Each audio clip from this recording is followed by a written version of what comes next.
ધર્મલાલ, page number 64, છેલ્લો મુદ્દો, સમતાના 3 પરિમાણ. અનેકાંતનો વ્યવહારિક ઉપયોગ છે સમતા. જીવનમાં અનેકાંત આવે એટલે આપોઆપ સમતા આવવાની. સમતા એ પ્રકારની કે કોઈ પણ વિચાર તમારી સામે આવે, ભલે ને તમારા મંતવ્યથી ગમે તેટલો જુદો પડી જતો હોય, પણ તમે અંદરથી વિચલિત નથી થતા. સમતાને 3 અર્થમાં સમજવી પડે. પૃષ્ઠ નંબર 65, પહેલો મુદ્દો. સમતાનો પહેલો અર્થ છે કે બધા જીવો માટે રાગ દ્વેષ ન રાખવો. કોઈના પણ માટે રાગ નહીં અને કોઈના પણ માટે દ્વેષ નહીં. આ જે સમતા છે એ જ્યારે જીવનમાં સિદ્ધ થાય ત્યારે સમતાની પરાકાષ્ઠાએ અહિંસાનો જન્મ થાય છે. કોઈના પણ માટે રાગ દ્વેષનો અભાવ એ જીવનમાં ઘૂંટાતો જાય તો એની ચરમ કક્ષાએ સર્વોચ્ચ મૈત્રી ભાવ એટલે કે અહિંસા જન્મ લે છે. આપણે સમતાનો અર્થ બીજો એ પણ કરીએ છીએ કે હું મારી સાથે જે પણ થશે એમાં રાગ દ્વેષ નહીં કરું. તો સમતાનો આ અર્થ, મારી સાથે જે પણ થાય એમાં રાગ દ્વેષ ન કરું, એ અર્થ એને જ કહેવાય છે મધ્યસ્થ્ય. બધા જીવો માટે રાગ દ્વેષનો અભાવ એ અહિંસા છે અને સ્વ સાથે જે પણ થાય એમાં રાગ દ્વેષનો અભાવ એ મધ્યસ્થ છે. તો જીવો સાથેની સમાનતા અને સ્વ સાથે જે પણ થાય એ તમામ પરિસ્થિતિમાં સમભાવ, આ બંને તો આપણે બરાબર સમજીએ પણ છીએ અને જીવનમાં એ લાવવાનો પૂરેપૂરો પ્રયત્ન પણ કરીએ છીએ. મહત્વનું છે ત્રીજી વાત, બીજો મુદ્દો, કોઈ પણ મત માટે રાગ દ્વેષ ન હોવો જોઈએ. આ સમતાનું ત્રીજું પરિમાણ છે. પહેલી બે સમતા, અહિંસા અને મધ્યસ્થ્ય, એ તો જીવનમાં આવી જાય છે, પણ આ જે ત્રીજું પરિમાણ છે, કોઈ પણ વિચાર માટે રાગ દ્વેષ ન હોવો, બસ નિષ્કપટ ભાવે, નિષ્પક્ષ ભાવે કોઈ પણ વિચારની પરીક્ષા કરી એમાંથી જેટલું સાચું હોય એટલું તારવી લેવું અને એને સ્વીકારવું, આ પરિમાણ આપણાથી બહુ દૂર રહી જાય છે. આ સમતા આપણા જીવનમાં આવતી નથી. આવી સમતા જીવનમાં આવે એને જ કહેવામાં આવે છે અનેકાંત. તો જીવો માટે રાગ દ્વેષનો અભાવ એને આપણે ત્યાં શું કહેવાય છે? અહિંસા. જાત સાથે જે પણ થાય એમાં રાગ દ્વેષનો અભાવ એને શું કહેવાય છે? મધ્યસ્થ્ય. અને કોઈ પણ મત માટે રાગ દ્વેષનો અભાવ એને શું કહેવાય છે? અનેકાંત. સમતાના 3 પરિમાણ છે. એક જગત સાથે કામ પાડવાની રીત છે, એક જાત સાથે કામ પાડવાની રીત છે, એક વિચાર સાથે કામ પાડવાની રીત છે. જગત સાથેની કામ પાડવાની રીત આપણે જન્મથી શીખવાડીએ છીએ. જાત સાથે કામ પાડવાની રીત આપણે અધ્યાત્મથી શીખીએ છીએ. પણ કોઈ પણ મત આવે ત્યારે એ પ્રત્યે કેવો અભિપ્રાય રાખવો, કેવા આશયથી એને સાંભળવો અને એના પર વિચાર કરવો, એ આપણે કદાચ જિંદગીભર શીખતા નથી. તો અનેકાંત આપણાથી બહુ દૂર રહી જાય છે. સમગ્ર જીન શાસન આ 3માં જ વહેંચાયેલું છે: અહિંસા, મધ્યસ્થ્ય ભાવ અને અનેકાંત. પ્રશ્ન એ થાય કે શા માટે અહિંસા અને મધ્યસ્થ્ય પર આટલું જોર આપવામાં આવે છે અને અનેકાંત આપણને કહેવામાં જ નથી આવતું? એનો જવાબ આ જ પાને છેલ્લા મુદ્દામાં છે કે આમાંથી પહેલા 2 માટે આપણી મહેનત ચોક્કસ છે, અહિંસા અને મધ્યસ્થ્ય માટે, પણ અનેકાંત માટેની મહેનત નથી. તમે જુઓ, આપણે ત્યાં જે વાર્તાઓ કહેવાય ને, એ વાર્તામાં પણ તમને મોટે ભાગે એવી વાર્તા જડશે કે કોઈએ કોઈને બચાવી લીધો, કોઈએ કોઈને મદદ કરી દીધી, કોઈએ કંઈક સારું કર્યું, આવી વાર્તાઓ જડશે. અચ્છા, કોઈક મહાત્મા પર ગમે તેવો પરિસર થયો, ઉપસર્ગ થયો, ઉપદ્રવ થયો, છતાંય મહાત્માએ ક્ષમતા રાખી. આવી મધ્યસ્થની વાર્તાઓ પણ જળશે. અહિંસા અને મધ્યસ્થની વાર્તાઓ હું હમણાં તમને કહીશ તો 10 લખી દેશો. પણ કોઈકે જીવનમાં અનેકાંત રાખ્યો, બીજાને સંભાવથી સમજવાનો પ્રયત્ન કર્યો, આ શાસનમાં સમન્વય અને સંવાદ લાવવા માટે મહેનત કરી, બે પક્ષ એને એકબીજાની નજીક લાવવા માટે મહેનત કરી. હું તમને કહું કે આવી રીતે અનેકાંતની વાર્તાઓ લખી આપો. તમે કેટલી વાર્તા મને કહેવાના છો? તમારી વાર્તા કદાચ 5ને પણ ક્રોસ નહીં થાય. કેમ? આપણે ત્યાં વાતો પણ થાય છે અહિંસાની, વાતો પણ થાય છે મધ્યસ્થની. અનેકાંતની વાત કેમ કોઈ નથી કરતું? કે પૂર્વના કાળમાં સમન્વય માટે કેટલો પ્રયત્ન થયો હતો એની વાત કોઈ નહીં કરે. હા, ચોક્કસ એવી વાર્તાઓ દેખાડશે કે પેલા ધર્મ તરફથી આવું આક્રમણ થયું તો મહાત્મા આવો પ્રતિકાર કર્યો, બૌદ્ધો સાથે આવો વાદ થયો તો મહાત્મા જીત્યા. બરાબર, આવી વાર્તાઓ જળશે તમને કે જેમાં સ્વનું સંરક્ષણ છે. પણ સમન્વયની વાર્તાઓ તમે કેટલી સાંભળી? નહીં મળે. કારણ શું છે? કારણ એક છે કે અહિંસાનો ઘાત થાય ત્યારે જે હિંસા આવે એને આપણે દુર્ગુણ ગણીએ છીએ. મધ્યસ્થનો ઘાત થાય અને ત્યારે આપણે જે વિચલન અનુભવીએ એને આપણે દુર્ગુણ ગણીએ છીએ. સહનશીલતાનો અભાવ દુર્ગુણ છે એવું આપણે સમજીએ છીએ. પણ અનેકાંતનો ઘાત થાય અને ત્યારે જે કટ્ટરતા પકડાય ને એને આપણે સદગુણ ગણીએ છીએ કે જો આ કેવો ધર્મનિષ્ઠ છે, આ કેવો પકડવાળો છે, આ કેટલી સારી રીતે પોતાને ટકાવી લે છે. તો અહિંસા અને મધ્યસ્થે ખોરવાય એને દુર્ગુણ ગણવાના, અનેકાંત ખોરવાય, સમન્વય ન બચે, સંવાદ ન બચે અને વાદ વિવાદમાં કોઈ ઉતરી જાય અને કંઈક સત્યને પણ જો વળગી પડે તો આપણે વાતને સારી ગણીશું. 66મા પાને પહેલો મુદ્દો. હું એમ કહું કે હું તો સત્યનિષ્ઠ માણસ છું, હું તો શાસ્ત્ર પ્રમાણે જ આચરણ કરું છું, હું આખી દુનિયાની સામે પડીશ પણ શાસ્ત્રને તો વળગી જ રહીશ. તો આવી બધી ભ્રમણાઓ એ કટ્ટરતા લાવે છે અને આવી કટ્ટરતાને દુનિયા પૂજે છે કે જુઓ આ સાચો ધર્મનો નાયક છે, આના જ હાથમાં ધર્મની બાગડોર હોવી જોઈએ. કેમ? આવી બધી ભ્રમણાઓ જે કટ્ટરતા લાવે છે, અનેકાંત એ કટ્ટરતાને તોડી નાખવા માટે છે. અનેકાંત તમારી જડતાને ખલાસ કરી નાખશે. અનેકાંતનો સમર્થક જીવ મક્કમ હશે, જડ નહીં હોય. એ દૃઢ હશે, કટ્ટર નહીં હોય. કટ્ટરપંથી જીવ કરે છે શું? બીજો મુદ્દો. કટ્ટરપંથી જીવ પોતાના સત્યને પોતાના સુધી સીમિત રાખવા નથી માંગતો.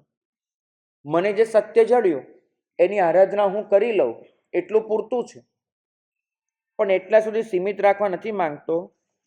એ બીજાને પ્રેરણા કરવાથી પણ નથી અટકતો. બીજાને પ્રેરણા કરવાની તમને છૂટ છે પણ એટલાથી પણ એ નહીં અટકે. એ બીજાને પરાણે સમજાવવા માંગે છે કે આ માનો, અને જો એ ન સમજે તો એને ખોટા કહેશે, વિરોધી કહેશે, અસત્ય પક્ષ તરીકે ઓળખશે અને દુર્ગતિગામીનું એને લેબલ લગાડી નાખશે. તો આનો મતલબ એક જ છે કે મારું સત્ય તમે નથી સ્વીકારતા એટલે તમે દુર્ગતિગામી છો, મારું સત્ય તમે નથી સ્વીકારતા એટલે તમે મોક્ષે જવાને લાયક જ નથી. આવું ન થઈ શકે. જે વ્યક્તિ અનેકાંતને સમજેલો છે એની પાસે સત્ય આવશે તો પણ એ બીજાને પ્રેરણા ચોક્કસ કરશે કે જુઓ ભાઈ આ સત્ય છે, તમે સ્વીકારો. પણ ધારો કે સામેવાળી વ્યક્તિ એની વાત ન માને, એ સત્યનો સ્વીકાર ન કરે તો પણ એને ખોટા નહીં કહે, એને અસત્યનિષ્ઠ અને વિરોધી નહીં ગણે. એ એટલું જ કહેશે કે મારું સત્ય તારા ગળે નથી ઉતરતું, ઇટ્સ ઓકે. તારી અપેક્ષાએ તારી પાસે સત્ય હશે, મારી પાસે મારી અપેક્ષાએ છે. મને જે સત્ય સમજાયું છે એની મારે આરાધના કરી લેવી છે, પણ મારે તારા સત્યને ખોટું કહીને વિરાધક નથી બનવું. ભાગ્યશાળી એટલું યાદ રાખજો કે તમે જે પામ્યા છો એ માટે બીજાને પ્રેરણા કરવાની છૂટ અવશ્ય છે, અવશ્ય. પણ એનો આગ્રહ ન હોય અને એને ધર્મ પરિવર્તનનું લેબલ ન લગાડે. તમે જુઓ અત્યારે તમારી માનસિકતા કેવી થઈ ગઈ છે. પહેલાના જમાનામાં વાદી દેવસુરી મહારાજ હતા, હેમચંદ્રાચાર્ય ભગવંત હતા. એક એકના નામ પર 3.5 લાખ નવા જૈનો નોંધાયેલા છે. વાદી દેવસુરી મહારાજ એમને અજૈનોને પ્રેરણા કરી અને જૈન ધર્મ અંગીકાર કરાવ્યો હોય એની સંખ્યા લગભગ 3.5 લાખ જેટલી હતી. હેમચંદ્રાચાર્ય ભગવાન 3.5 લાખ, જ્ઞાન સાગર સુરી 70,000. બરાબર. તો ધર્મ પરિવર્તનનો મુદ્દો કયો હતો? રાજીપાનો મુદ્દો કયો હતો? કે એ લોકો પ્રભુનો માર્ગ પામ્યા. અત્યાર સુધી એ લોકો પ્રભુના માર્ગથી દૂર હતા, આપણે એને પ્રભુના માર્ગ સુધી લઈ આવ્યા. અત્યારે તમે તમારા અંતરને જુઓ, તમારો આનંદ કેવો થઈ ગયો છે. કોઈ 2 તિથિ વાળો 1 તિથિ પાળવાનું શરૂ કરે ને તો આમ અંદરથી એવું થવા માંડે, હો એ આપણે એને જો ધર્મ પમાડી દીધો, એને સમ્યક્ત્વ પમાડી દીધું, એને સાચા માર્ગે લાવી દીધો. અને કોઈ 2 તિથિ વાળો શ્રાવક, એને ખબર પડે ને કે આ ભાઈ અત્યાર સુધી તો અહીંયા જતા હતા, હવે આપણે ત્યાં આવતા થયા છે ને એ 2 તિથિ પાડવાના છે, તો એ અંદરથી રાજીપો અનુભવે કે સારો ચલો આપણે એને સમ્યક્ત્વ પમાડ્યું, એને સાચા માર્ગે લાવ્યું. તમે જુઓ ધર્મની અંદર પરિવર્તન થાય. કોઈ 3 થોય વાળો જીવ 4 થોયમાં દીક્ષા લે ને તેને એક અલગ આનંદ હોય, અને કોઈ 4 થોય વાળો જીવ એ 3 થોયમાં દીક્ષા લે તેનો પાછો અલગ આનંદ હોય. કેમ? શા માટે આપણે ધર્મમાં અંદર પરિવર્તનનો આટલો આનંદ માણીએ છીએ? આપણું ખરેખર લક્ષ્ય શું હોવું જોઈએ? કે જે જીવો પ્રભુનો માર્ગ નથી પામ્યા એને આપણે પ્રભુના માર્ગ સુધી લાવીએ અને બધા સાથે મળીને એવી મહેનત કરીએ તો કેટલું સારું પડે. પણ નહીં, આપણે પ્રવચનો શેના વાંચીશું કે લોકો 2 તિથિમાંથી 1 તિથિમાં જાય ને 1 તિથિમાંથી 2 તિથિમાં આવે. પ્રવચનો ચોપડીઓ શેની છાપીશું કે લોકો અંદર પોતાનો પક્ષ બદલે. દરેક જણ પોતાની સામાચારીની ચોપડી છપાવે, એની ઉપર એક ટાઇટલ લગાડે છે કે શાસ્ત્રીય સામાચારી. આ મગજમાં જ્યાં સુધી આ જડાયેલું છે કે હું શાસ્ત્ર પ્રમાણે કરું છું, બીજા બધા અશાસ્ત્રીય કરે છે, ત્યાં સુધી હીનભાવ પૂરો નહીં થાય. દરેક જણ જો એ સાબિત કરવામાં પડશે કે અમે જ શાસ્ત્રીય છીએ, અમે જ સાચા છીએ, અમે જ સારા છીએ, તો પછી આ શાસનમાં વિખવાદ અને બીજા માટેનો તિરસ્કાર એ સિવાય કશું જ બચવાનું નથી. આપણે સાથે મળીને આપણી તાકાત શાસનને દુનિયા સુધી લઈ જવામાં વાપરી નહીં શકીએ. મારે તમને એ કહેવું છે કે ભારતનું સૈન્ય એવો વિચાર કરે કે અત્યાર સુધી આ સૈનિક પેલી બટાલિયનમાં હતો ને હવે અમારી બટાલિયનમાં જોડાઈ ગયો, એનો આનંદ અનુભવે, તે દુશ્મનો સામે ક્યારે લડશે? એ તો એક જ વસ્તુ વિચારે છે કે એ બટાલિયનમાં છે, હું આ ડિવિઝનમાં છું, ઇટ્સ ઓકે. આપણે લડવાનું છે શત્રુ સામે, એ જ્યાં પણ હોય. તો વાસ્તવિક રીતે આપણા શત્રુઓ કયા છે? કર્મો આપણા શત્રુ છે વ્યક્તિગત રીતે. અને આ સમાજમાં વ્યાપતી જતી વકરતી જતી નાસ્તિકતા અને આ સમાજમાં વકરતી જતી નેગેટિવિટી એ આપણા વાસ્તવિક શત્રુ છે. આપણે તો આ સૃષ્ટિની નેગેટિવમાંથી બચાવવાની છે, નાસ્તિકતામાંથી બચાવવાની છે અને બધાને પ્રભુના માર્ગે પ્રયાણ કરાવવાનું છે. હવે જો અંદરનો આવો જ આનંદ અનુભવી લઈશું, કેવું થશે? અમારી આગળ છે ને ખાસ કહેવા આવે કે સાહેબ આ સ્થાનકવાસી હતા પણ હવે આપણા સંપર્કમાં 2 વર્ષથી છે તો પૂજા કરતા થઈ ગયા છે. તેનો કંઈક વિશેષ આનંદ હોય કે ભાઈ પેલો સ્થાનકવાસી પૂજા કરતો થયો. અને કદાચ એમને ત્યાં પણ એવું બનતું હશે કે ત્યાં કોઈ પૂજા કરનારો જીવ હોય ત્યાં જઈને મૂર્તિમાં માનવાનું છોડી દે, તે લોકો એનો આનંદ અનુભવતા હશે કે ચલો આપણે એને ધર્મ પમાડી દીધો અને મૂર્તિ છોડાવી દીધી. એટલે ભાઈ મૂર્તિની નાસ્તિકતા છોડાવવાની છે, બહોળી દુનિયા પડી છે. પણ આ વસ્તુ મગજમાંથી નથી જતી, કાઢી નાખો.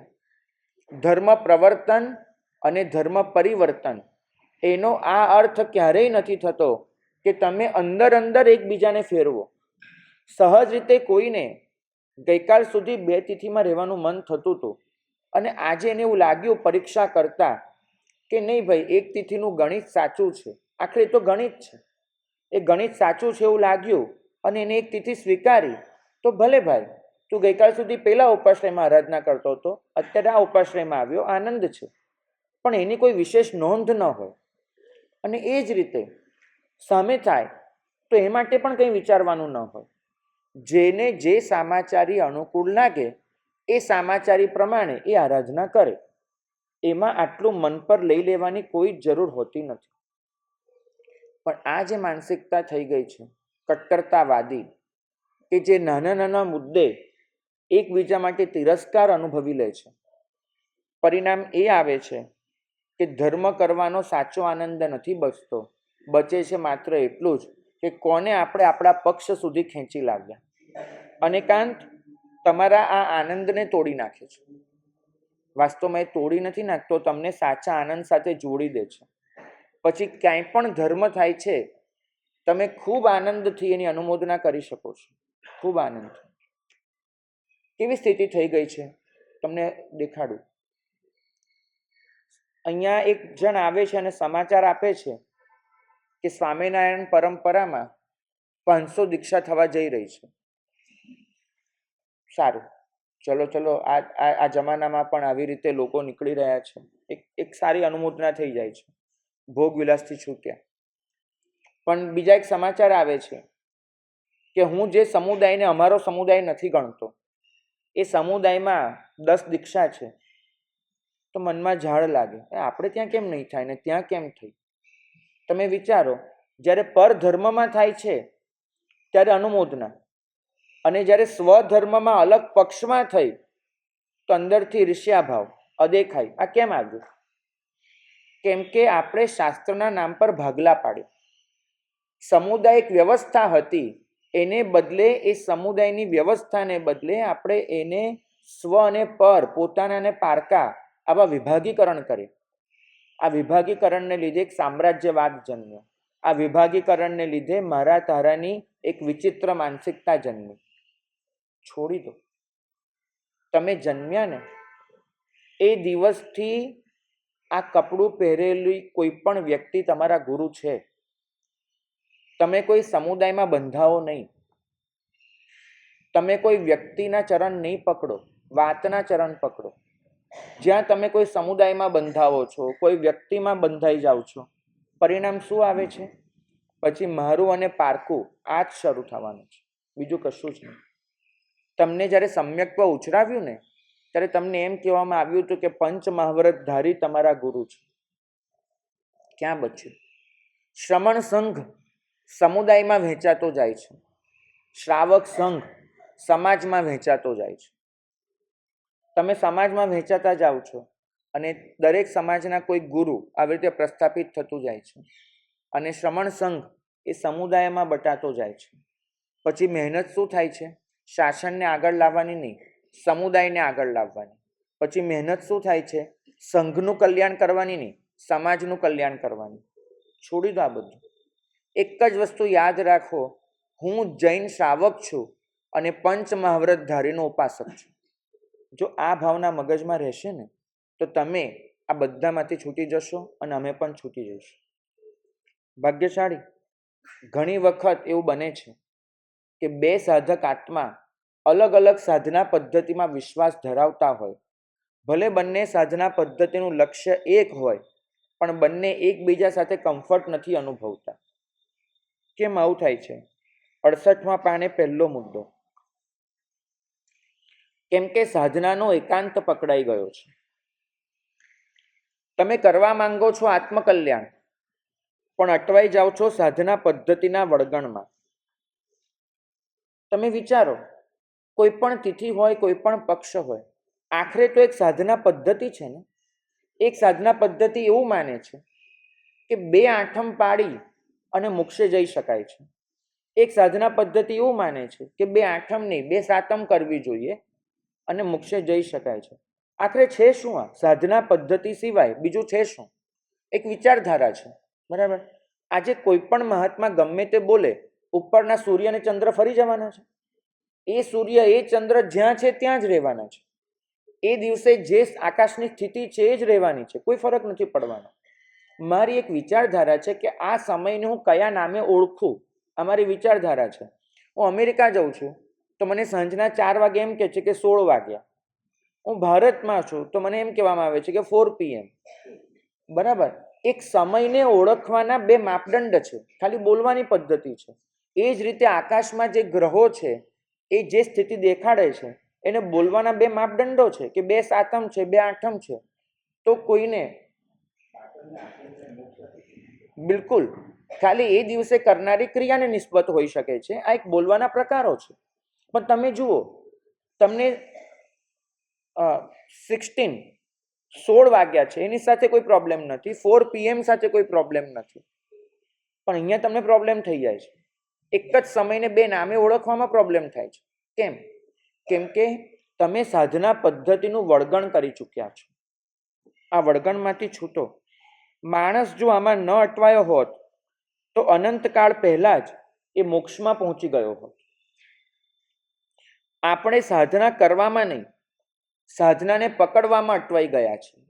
ખરેખર કરવાની છે સાધના, એને બળ અટવાઈ શેમાં ગયા છીએ? સાધનાને પકડવામાં.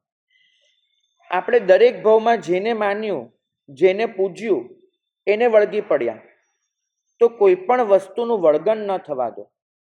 ચોક્કસ એટલું કહીશ કે સામેવાળો પક્ષ ખૂબ કટ્ટર બની રહ્યો છે.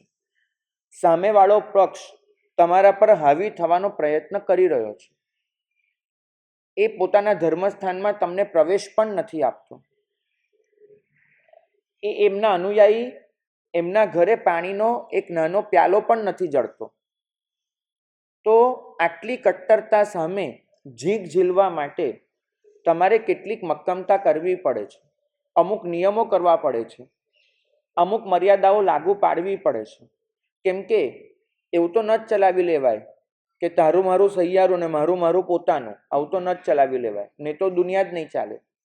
તો આવું જો થઈ રહ્યું છે તો એને રોકવા માટે આપણે આપણી મર્યાદાઓ નક્કી કરવી પડે છે. પણ એ નક્કી કર્યા પછી પણ સામેવાળા માટે તિરસ્કાર નહીં હોવો જોઈએ. આ એક સ્વરક્ષણની ભૂમિકા છે. બસ આટલું જ સમજવાનું. અને સતત એ પ્રયત્ન ચાલુ રાખવાનો કે એમના મનમાંથી પણ એ કટ્ટરતાનું ઝેર નીતરતું જાય. જો આ વસ્તુ કરી શક્યા ને તો જ આ શાસન ટકવાનું છે. 68મા પાને બીજો મુદ્દો, અહિંસાની સાધના ચોક્કસ આપણા જીવનમાં છે. અનેકાંતની સાધના જ નથી. અહિંસા માટે ઝીણું ઝીણું વિચારીએ છીએ, મધ્યસ્થ ભાવ માટે વિચારીએ છીએ, પણ અનેકાંત માટે વિચારવાની પણ મહેનત નથી કરતા. છેલ્લું વાક્ય ખાસ જોજો. અનેકાંતની પરાકાષ્ઠા સુધી પહોંચવું એ આપણું લક્ષ્ય હોવું જોઈએ. અને જો એ લક્ષ્યને સિદ્ધ કરીશું તો મને લાગે છે કે આત્માનું શુદ્ધિકરણ બહુ જલ્દી થશે. 69મા પાને સિદ્ધસેન દિવાકરજીના જે પ્રાકૃત શબ્દો છે એને યથાવત ગુજરાતીમાં મૂક્યા છે. બહુ ધ્યાન આપીને સાંભળજો. કોઈક એમ કહે છે કે મારામાં શાસન માટેનો અનુરાગ છે, ભક્તિ છે, તો એટલા માત્રથી તમે સિદ્ધાંતના જાણકાર ન થઈ જાઓ. તમે કહો કે મારામાં શાસનનો રાગ છે એટલે હું કહું છું એ તમે સ્વીકારી લો, તો આવું ન બની શકે. શાસનની ભક્તિ જુદી વસ્તુ છે, સિદ્ધાંતનું જ્ઞાન જુદી વસ્તુ છે. તમે શાસન શાસ્ત્ર કરો એટલે કે તમારી દરેક વાત માનવા યોગ્ય ન થઈ જાય. અને એનાથી પણ આગળ તમે થોડુંક જાણી લીધું, તમે વ્યાખ્યાન આપવાને લાયક બની ગયા, પ્રરૂપણા કરવાને લાયક બની ગયા, એવું ભૂલે ચૂકે ન માનવું. કેમ? તમે અનેકાંતને નથી જાણ્યો ત્યાં સુધી તમે ત્રાજવું પકડીને વ્યાખ્યાન નહીં આપી શકો. તમારું કોઈક વ્યાખ્યાન એક તરફ ઢળી જનારું હશે.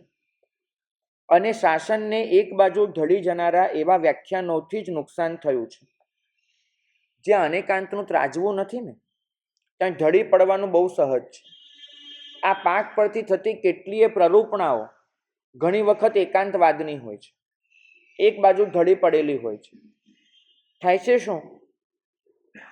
સાધુ ભગવંતો પણ હવે એક એજન્ડા સાથે ચાલે છે. કોઈકે નક્કી કર્યું છે આંબિલ, કોઈકે નક્કી કર્યું છે પૌષધ, કોઈકે નક્કી કર્યું છે રાત્રિ ભોજન, કોઈકે નક્કી કર્યું છે ધ્યાન સાધના. હવે એ ભગવંતો જ્યાં પણ જાય છે ત્યાં હરી ફરીને એ જ વાત કરે છે. કોઈકે આંબીલ નહીં સ્વીકાર્યું છે, તે જ્યાં પણ જશે ત્યાં આંબીલ આંબીલ આંબીલ. કોઈકે પૌષધ લીધો તો પૌષધ પૌષધ પૌષધ. પરિણામ શું આવે છે? કોઈકે આર્ય સંસ્કૃતિને પકડી લીધી, કોઈકે એમ કીધું કે અત્યારે જેટલા પણ દૂષણ છે બધા પશ્ચિમ સંસ્કૃતિને લીધે છે, તો એને રોકો.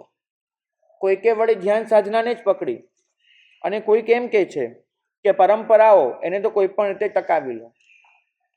ધીમે ધીમે આ દરેક વસ્તુ પક્કડ બનતી જાય છે.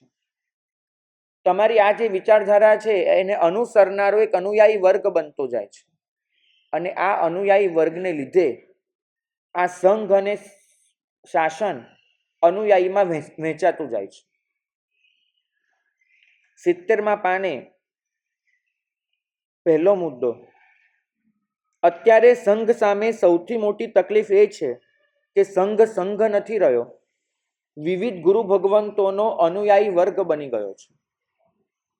અનુયાયીનો અર્થ શું?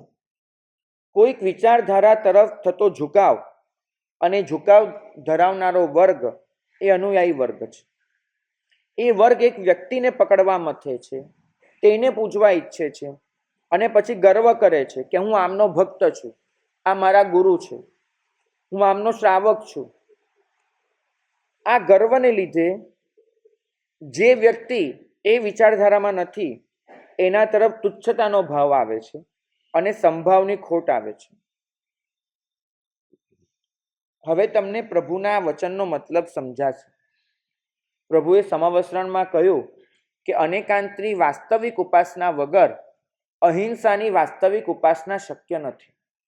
આપણને થાય અહિંસા તો આચાર છે, અનેકાંત વિચાર છે, બંનેને કનેક્શન શું છે? 71મા પાને પહેલા મુદ્દામાં વાંચજો.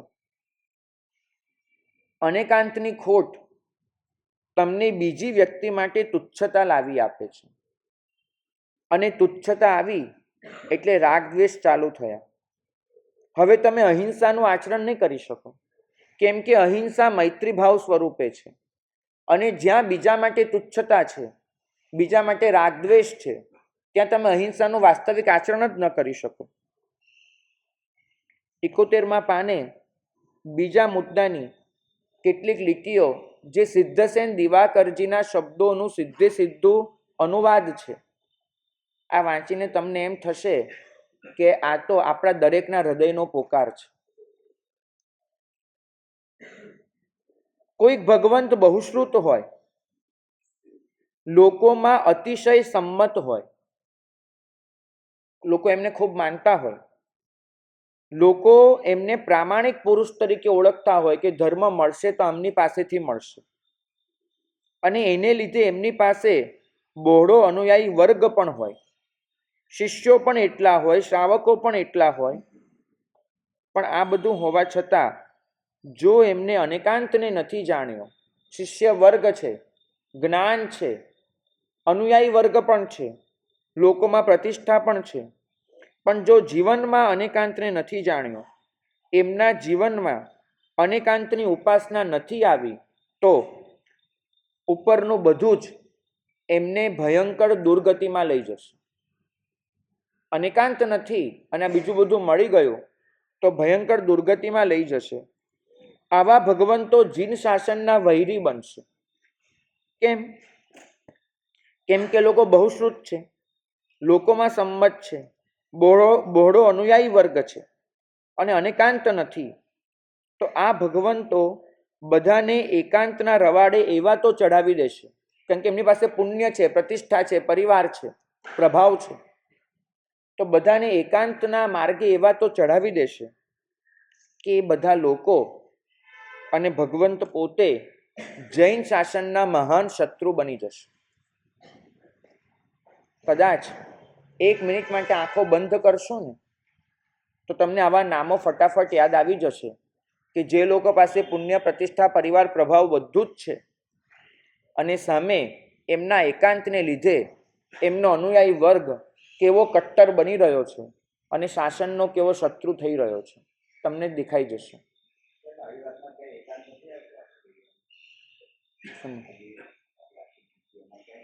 મેં તો સિદ્ધસેન દિવાકરજીના શબ્દોનો અનુવાદ કર્યો છે. બેઠા બેઠા શબ્દો જોવા હોય તો તમે સન્મતિ તર્કના 3જા કાંડમાં આ બધી જ ગાથાઓ જોઈ શકો છો. જહ જહ બહુસ્વ સમ્મો શીસગણ સંપરિવૂડો અવિનિચ્છિયો સમય તહ તહ સિદ્ધંત પડિનીયો. આ એમના સીધા જ શબ્દો છે, બેઠો અનુવાદ છે. કારણ એટલું જ ભાઈ કે જેમની પાસે પુણ્ય પ્રભાવ બધું જ છે, એ પોતાના અનુયાયી વર્ગને જો અનેકાંત નહીં આપે તો પછી એક જેહાદી અને કટ્ટર માનસિકતા ધરાવનારો વર્ગ તૈયાર થવાનો છે, બીજું કશું જ નથી થવાનું. અને પરિણામ એ આવવાનું છે, એ ભગવંત પોતે અને એમનો અનુયાયી વર્ગ ખરેખર દુર્ગતિમાં ચાલ્યો જશે, કેમ કે આખી જિંદગી મગજમાં એક જ વિચાર એમને કર્યો હશે કે આ લોકો ખોટા. એ બીજા માટેનો હીનભાવ અને તિરસ્કાર અનુભવવા સિવાય એ લોકોએ કશું જ નહીં કર્યું હોય.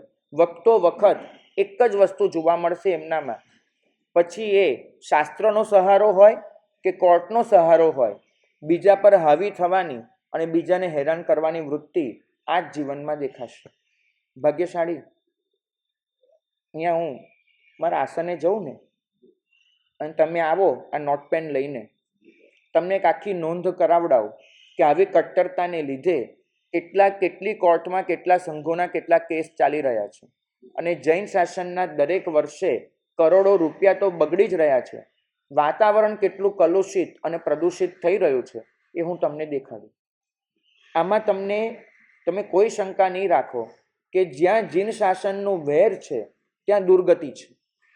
હું આવી રીતે સંઘોને કોર્ટમાં તો જ ઘસડી શકું, હું આવી રીતે બીજાને ખોટા મિથ્યાત્વી તો જ ગણી શકું, હું તો જ આવું જાહેરમાં બોલી શકું કે આ પક્ષની આરાધના કરે એ ભવ્ય અને બીજા પક્ષની આરાધના કરે તે અભવ્ય. આવું હું તો જ કહી શકું કે મારા મનમાં નકરો એકાંત પડ્યો હોય. જ્યાં અનેકાંત છે ત્યાં આવા વિધાનો કરવાનું શક્ય જ નથી હોતું. જ્યાં અનેકાંત છે ત્યાં બીજાને આવી રીતે કટ્ટરતા અને જેહાદી માનસિકતા આપવાનું શક્ય નથી હોતું. દુર્ગતિ એ આરાધનાથી નક્કી નહીં થાય, આશયથી થશે. બરાબર છે. અને સદગતિ એ પણ આરાધનાથી નહીં, આશયથી નક્કી થશે. તમે આરાધના ગમે તેટલી કરો પણ મનમાં એક જ વસ્તુ પડેલી છે, આ જ ક્લેશ, આ જ વિરોધ, આ જ વિદ્રોહ, તો થવાનું શું છે? આ શાસન તો બધાને સાથે રાખીને ચાલવામાં માને છે. પણ આનું કારણ શું છે? 72માં પાને પહેલો ફકરો, અનેકાંત પાયાથી શીખવાડો. પાઠશાળામાં આવે બાળક પહેલા વર્ષથી, ભલે ને 4 ને 6 વર્ષનું બચ્ચું કેમ નથી હોતું, એને એના સ્તરે અનેકાંત આપો. તમે એમ વિચારો છો કે અત્યારે આ બધું કરાવી દો, મોટો થઈ અને અનેકાંત ભણશે. નહીં, એ સમય ક્યારેય જીવનમાં નહીં આવે અનેકાંત ભણવાનો. એને બદલે શરૂઆત જ અનેકાંતથી કરાવો. વિચારધારાની ઉદારતા અને આશયની વિશાળતા પહેલેથી જ એને પકડાવી દો. કે બિલકુલ નહીં ભાઈ, આ તો તમે બેઠા છો એટલે તમારે કક્ષાએ કરું છું. મેં 7 વર્ષના બાળકો સામે અનેકાંતના પ્રવચનો કરેલા છે. એ લોકોને એમના જ જોગું સમજાવવાનું, સમજાવવાની રીત બદલાતી હોય છે. ભાગ્યશાળી.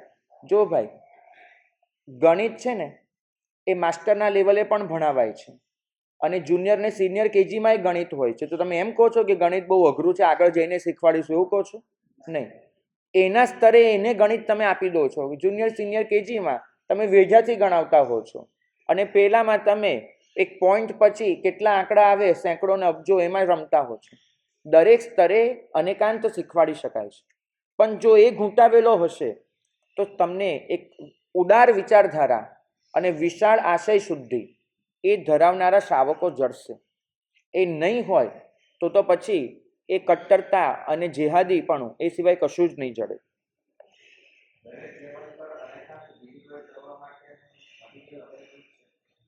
અવેલેબલ નથી, આપણે 2 મળીને કરીશું. બોલો, તમે સાથ આપો. અત્યારે આનાથી શરૂઆત કરી છે. આ તમારા લેવલ પર તો કમસે કમ અનેકાંત કેવી રીતે મૂકી શકાય એવી શરૂઆત કરી. આ ગુજરાતી ચોપડી લખી. હમણાં જ આનાથી પણ વધારે સારું એવું અંગ્રેજી વર્ઝન પ્રગટ થયું કે જે ઘણી સારી રીતે અનેકાંતને જૈન અજૈન બંને પ્રજાને સમજાવી શકે. આપણે હવે આનાથી ઉપર પણ જઈએ, આનાથી નીચે પણ જઈએ. આ એક મધ્યમ કક્ષાનું છે, અને બંને રાખી અને આપણે દરેક સ્તરનું અનેકાંતનું મટીરિયલ રેડી કરતા જઈએ. પણ કરવું તો પડશે. પણ એથી વધારે જરૂરી છે કે તમે નક્કી કરો કે અમારા બાળકને ગળથૂંથીમાં જેમ અહિંસા આપીએ છીએ એમ અનેકાંત આપીશું. જેમ બહુ સરળતાથી એને શીખવાડીએ છીએ કે કીડી પર પગ ન મુકાય, એમ એટલી સરળતાથી એને શીખવાડીશું કે બીજાની વાત શાંતિથી સંભળાય, પછી અભિપ્રાય અપાય. ગુડ લિસનર બનવું એ બહુ જરૂરી છે અનેકાંત માટે. આપણામાં એ વસ્તુ જ નથી. તમે જ્યારે તમારી આગળ કોઈ વાત ચાલુ કરે છે ને, ત્યાં પહેલી ક્ષણથી વિચાર એવો હોય છે કે આને કેમ તોડી પાડું. તમે શાંતિથી સાંભળતા પણ નથી હોતા, બરાબર. હું એનો જવાબ કયો આપીશ એ જ મગજમાં ચરખો ચાલુ હોય છે.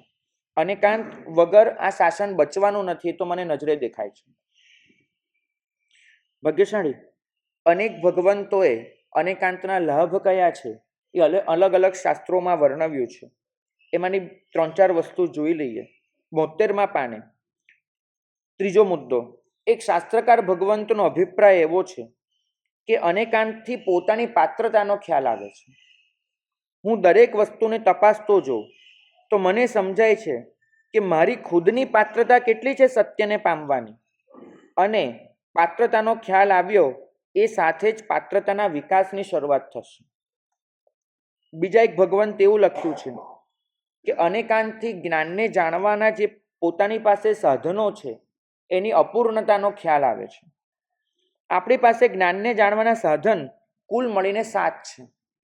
મારી 5 ઇન્દ્રિયો મને જે બોધ કરાવે, મારું મન જે વિશ્લેષણ કરે, અને હું જે મારા વડીલો પાસે કે ગ્રંથોમાંથી જાણું, સાંભળું, વાંચું વગેરે. તો 1 કોઈકે આપેલું શ્રુત જ્ઞાન, 2 મારું મન, અને 5 ઇન્દ્રિય. મારી પાસે કુલ મળી અને જ્ઞાનને જાણવાના 7 સાધનો છે. પણ આપણા દરેક સાધન એ મર્યાદિત છે. તમને કદાચ ખબર હશે કે ચામાચીડિયું જે અવાજ સાંભળી શકે એ માણસ ન સાંભળી શકે, બરાબર. તો આપણા કાનની એક મર્યાદા છે. આપણને જ્યાં લાગે કે એકદમ સાયલન્સ છે ત્યાં ચામાચીડિયું કંઈક સાંભળતું હોય છે. તો એ જ રીતે આપણી આંખ, આપણું કાન, આપણું નાક, આપણી જીભ બધું જ મર્યાદિત છે. એક નિશ્ચિત મર્યાદામાં જ એ કંઈક બોધ કરી શકે છે. અને એ જ રીતે આપણું મન અને આપણું શ્રુત જ્ઞાન બધું જ મર્યાદિત છે. થોડાક અનુભવો વારસામાં મળ્યા, થોડાક સંસ્કારો ગયા ભવથી લઈને આવ્યા, થોડાક અનુભવો આ દુનિયા સાથે જીવતા જીવતા થયા, અને શાસ્ત્ર એ તો આંધળાની લાકડી હતી, એ થોડીક હાથમાં પકડી. આપણી પાસે સાક્ષાત્કાર કયો? જે છે અપૂર્ણ સાધનો દ્વારા મર્યાદિત થયેલું જ્ઞાન. તો પછી કયા દમ પર આપણે એમ કહીશું કે આપણે જ સાચા ને બીજા ખોટા? કયા દમ પર કહીશું? ભાગ્યશાળી 73મા પાને બીજો મુદ્દો બહુ મહત્વનો છે. આ વાક્યો વાંચીને નાચવાનું મન થાય એવું છે કે અનેકાંતથી આપણને આપણા જ્ઞાન પ્રાપ્ત કરવાના સાધનોની મર્યાદા સમજાય છે, કે મારી પાસે જે સાધન છે કેટલા મર્યાદિત છે. એટલે જ્ઞાનની અપૂર્ણતાનો ખ્યાલ આવે છે. અને જ્યાં અપૂર્ણતાનો ખ્યાલ આવ્યો એટલે હવે પૂર્ણ તરફ ગતિ થશે. સાધનોની મર્યાદા સમજાય છે તો નિશ્ચિમ સાધનની શોધ જાગે છે, અમર્યાદ સાધનની શોધ. કેવળ જ્ઞાનની પાત્રતાનો ખ્યાલ આવે છે, અને માટે કેવળ જ્ઞાનની પાત્રતાનો વિકાસ કરવાનો પણ ખ્યાલ આવે છે. તો અનેકાંત સાધનોની મર્યાદા સમજાવીને કેવળ જ્ઞાન સુધી પહોંચવાની પ્રેરણા આપે છે. મહત્વની વાત 74મા પાને પહેલો મુદ્દો. અત્યારે જે દીક્ષાઓ થાય છે, અત્યારે જે શ્રાવકપણાની આરાધના થાય છે, એમાં બધી જ જગ્યાએ જ્ઞાન ગર્ભિત વૈરાગ્ય હોય છે એવું હોતું નથી. બહુ જવાબદારીપૂર્વક આ વિધાન કરું છું. કેટલાક લોકો દુઃખ ગર્ભિત વૈરાગ્યથી દીક્ષા લઈ રહ્યા છે. સંસારમાં કોઈક પીડા પડી, એમને લાગ્યું કે આ સંસારમાં હું નહીં ચાલું, સંસારમાં અસલામતી અનુભવાય. કદાચ કોઈ સ્પર્ધામાં ઉતર્યા પછી જે જોઈતું હતું એ ન મળ્યું અને દિલ ભાંગી ગયું. માટે હારીને થાકીને સંસારથી ભાગી છૂટવું છે અને ધર્મના શરણે જઈને બેસી જવું છે. તો આ થયો દુઃખ ગર્ભિત વૈરાગ્ય.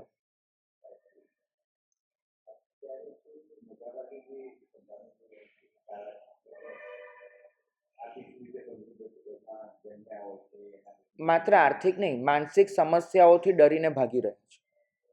એમને પૈસાની વચ્ચે પણ અસલામતી અનુભવાય છે. અને હું એમ બરાબર સાંભળો, હજુ વાક્ય પૂરું નથી થયું. દુઃખ ગર્ભિત વૈરાગ્યને પણ આ શાસન સ્વીકારે છે.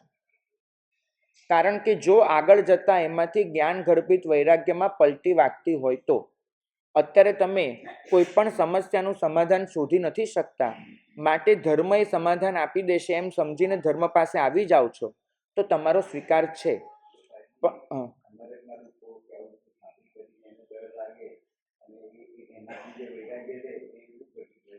બધી જ રીતે તમે કોઈ પણ વસ્તુ, આ શાસન અત્યંત સારું છે અને કંઈક સારું પામવું છે એવું સમજવાને બદલે કશાકથી બચવું છે એમ સમજી ના આવો, તે દુઃખ ગર્ભિત વૈરાગ્ય કહેવાશે કોઈ પણ સ્વરૂપમાં.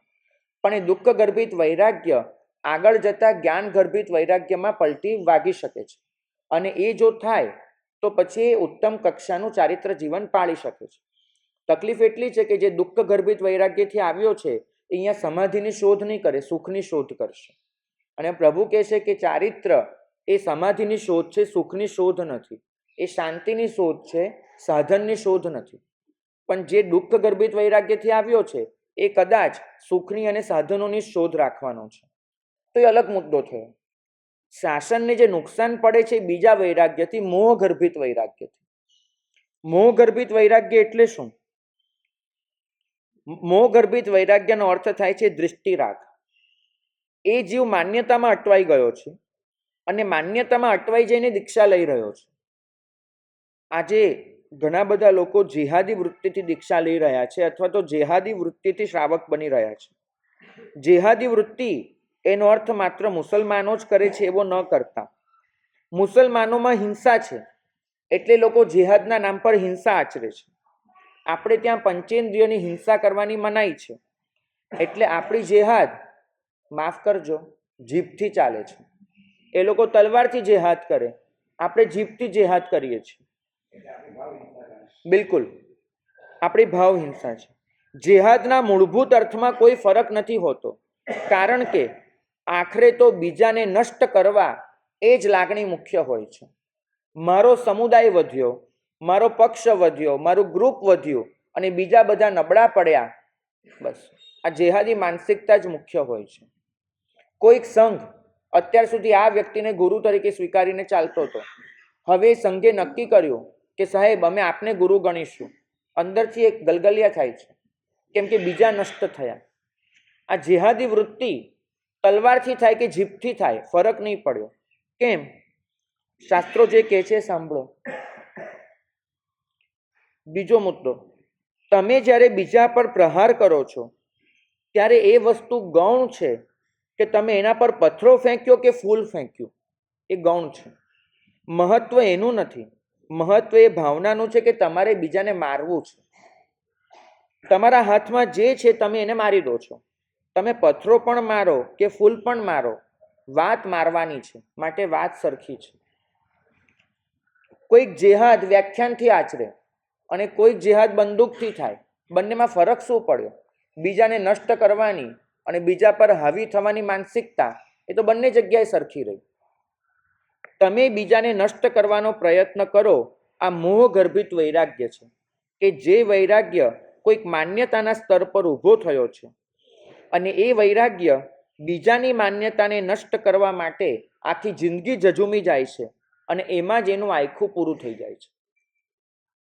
ભાગ્યશાળી. 75માં પાને પહેલો મુદ્દો, અનેકાંત તમને જ્ઞાન ગર્ભિત વૈરાગ્ય લાવી આપશે. એમાં દુઃખ નહીં હોય, એમાં મોહ નહીં હોય. તમે દીક્ષા શેના માટે લેશો?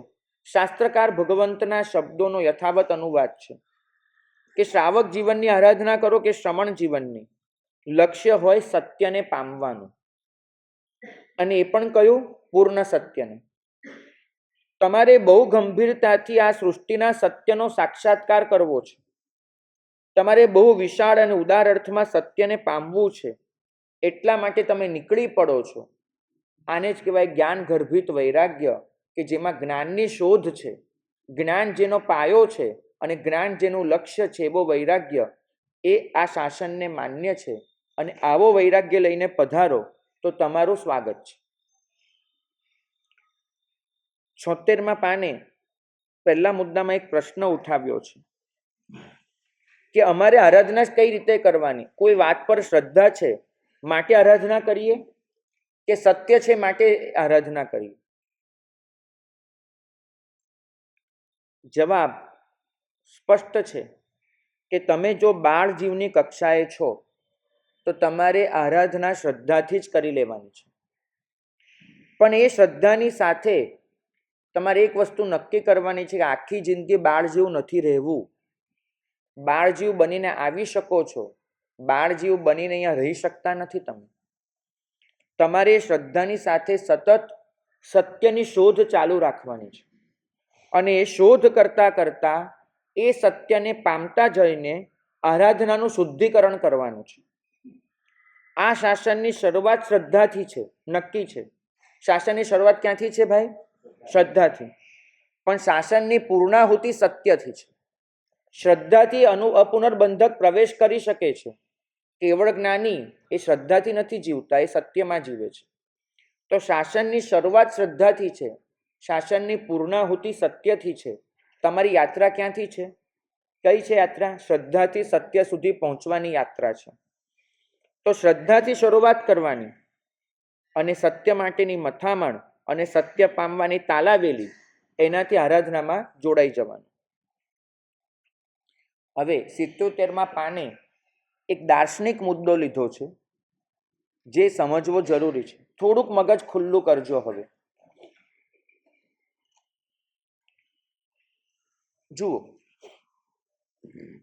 તમે એક નાનું વાક્ય પણ બોલો, જેમ કે તમારી સામે ઘડો પડ્યો છે અને તમે ઘડાને જોઈને એમ કહો કે હું ઘડાને જાણું છું, હું ઘડાને જાણું છું. તો આમાં કેટલા બોધ થયા એ જ્ઞાની ભગવંતો આપણને સમજાવે છે. અહીંયા તમારી સામે એક કોઠો દોરેલો છે, એક ચિત્ર છે. એમાં તમે જુઓ, હું એટલે કોણ? તો સત્યનો બોધ કરનારો આત્મા, બરાબર? એને કહેવાય છે જ્ઞાનની ભાષામાં પ્રમાતા. પ્રમાતા એટલે જે બોધ કરી રહ્યો છે એવો જીવ, એને પ્રમાતા કહેવાય છે. તો હું એ કોણ છે? પ્રમાતા. હું ઘડાને જાણું છું, એમાં હું એટલે કોણ? પ્રમાતા. એટલે કે આ જ્ઞાન કરનારો આત્મા. હુંનો અર્થ ત્યાં શરીર નથી, આંખ નથી, આત્મા છે. તો આ જ્ઞાન કરનારો આત્મા એ હું તરીકે ઓળખાય છે.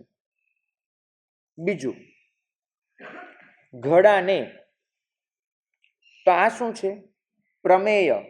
પ્રમેય એટલે જાણવા યોગ્ય પદાર્થ, જેને તમારે જાણવાનો છે એ પદાર્થ, એ કહેવાશે પ્રમેય. તો ઘડાને એમાં પ્રમેયનો બોધ છે. હુંમાં કોનો બોધ છે? પ્રમાતાનો. અને ઘડાને એમાં શેનો બોધ છે? પ્રમેયનો. બરાબર?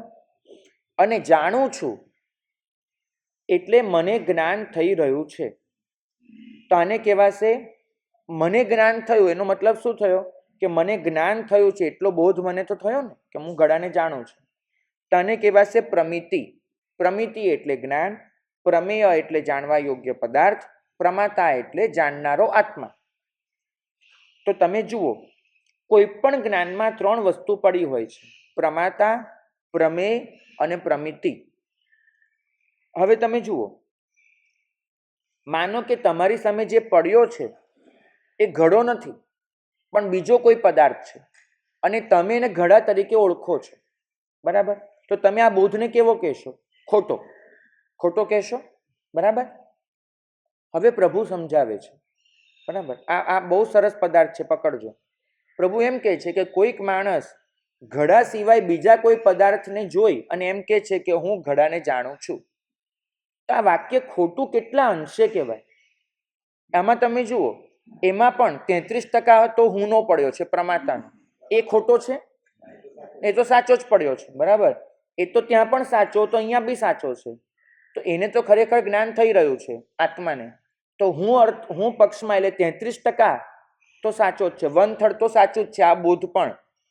અચ્છા, જાણું છું એ વાત બી સાચી છે, કેમ કે અત્યારે એને જ્ઞાન તો થઈ જ રહ્યું છે. પ્રમિતિ પણ સાચી છે, બિલકુલ. એટલે 33% તો એ સાચું થયું. તો હવે જે પ્રશ્ન છે એ કેટલામાં રહ્યો? 33%. તો પ્રભુ કહે છે કે આ દુનિયાનું કોઈ પણ ખોટું વાક્ય એ 66% તો સાચું જ હોય છે. ખોટું તો માત્ર 33%માં થઈ રહ્યું છે. તમે ઘડા સિવાયના સાવ તદ્દન જુદા પદાર્થને પણ ઘડા તરીકે જાણો અને બોધ કરો, આવું બોલો કે હું ઘડાને જાણું છું, એમાં 66% તો સચ્ચાઈ જ છે. જે તકલીફ છે બાકીના 33-34%માં છે. એમાં પણ ઘણી બધી વખત કેવું હોય છે કે એ પણ પૂરું ખોટું નથી હોતું. જેમ કે કોઈ માણસને આંખમાં તકલીફ થઈ હોય, તેને આકાશમાં 2 ચંદ્ર દેખાય, બરાબર, એકને બદલે 2 દેખાય, એટલે શું કે જો આ 2 ચંદ્ર ઉગ્યા, તો એમાં તમે જાણો હું તો ત્યાં બી સાચો, જાણું એમ કહેશે કે હું 2 ચંદ્ર જોઉં છું, તો જોઉં છું એ સાચું, હું છું એ સાચું, કેમ કે એને દેખાઈ રહ્યું છે ને બોલી રહ્યો છે, તો જોઉં છું બી ખોટું નથી, હું ખોટું નથી. અને 33%માં ચંદ્ર પણ સાવ ખોટું નથી, કેમ કે એક તો સાચો ચંદ્ર છે, તો ત્યાં તો 33%માં ઓછું થયું.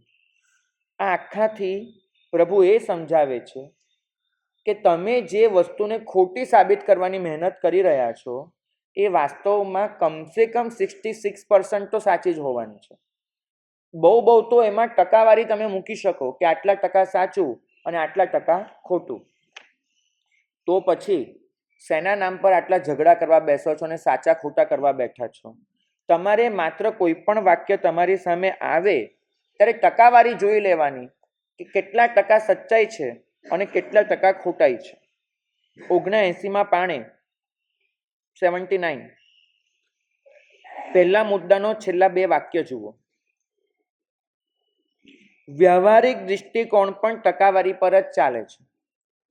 ખોટાની ટકાવારી થોડીક વધી જાય એટલે ખોટું, સાચાની ટકાવારી વધી જાય તો સાચું. બાકી કોઈ પણ વાક્ય છદ્મસ્થ દ્વારા બોલાયેલું 100% સાચું નથી હોતું અને કોઈ પણ વાક્ય 100% ખોટું નથી હોતું. ભાગ્યશાળી, આ ટેબલ તમને દેખાય છે, બરાબર? તમને કોઈ પૂછશે તો તમે શું કહેશો? કે મેં ટેબલ જોયું. હવે સીધો જ પ્રભુ વીરનો પ્રશ્ન છે, આમ સોંસરવો નીકળી જાય એવો, કે તમે તો ટેબલનો આ ભાગ જોયો, આ ભાગ તમને ક્યાં દેખાયો? નહીં. તમે જે ટેબલને જોઈ રહ્યા છો એ પણ ટેબલનો એક હિસ્સો છે, ટેબલનો એક પાર્ટ છે. તમને આખું ટેબલ તો દેખાતું જ નથી, અને છતાંય તમે પ્રયોગો કેવા કરો છો કે મને ટેબલ દેખાયું. તમે એમ બોલ્યા કે મને ટેબલનો આગળનો ભાગ દેખાયો, એવું બોલો છો? નહીં. તો વ્યવહાર સત્ય છે આ, પણ તમે નિશ્ચયિક કક્ષાએ જુઓ તો તમે એક પદાર્થને પૂરેપૂરો જાણી શકતા જ નથી. એક પદાર્થને ખાલી, આ સૃષ્ટિના અનંત પદાર્થોમાંથી એક પદાર્થને પણ તમે પૂરેપૂરો જાણી શકતા નથી.